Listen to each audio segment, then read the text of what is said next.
Sandali lang, sandali lang. Kumain po natin yung anong yawe. Kasal po na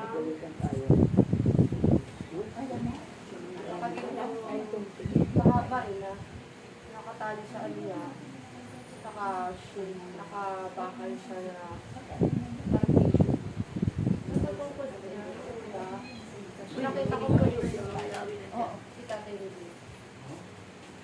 Nakahiga, tapos sobrang laki nung silong paa. Tapos kung ang si Brad, nagdadasal si Stedel, saka si Nanay Rudy. Nag-pray siya. Nasa taas sila eh. Si Brother Ray, nagdadasal si Sister. Yun, nakita ko lang babae din.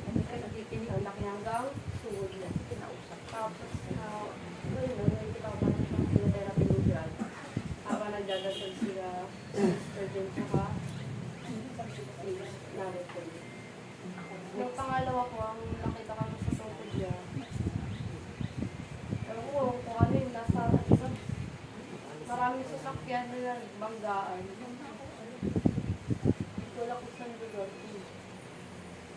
Kasi ang gulo, tapos pinagsuntukan na. Puro gulo na yung kita ko sa sakot ko. Tapos yung ginawa niya is may dinapuan siya mga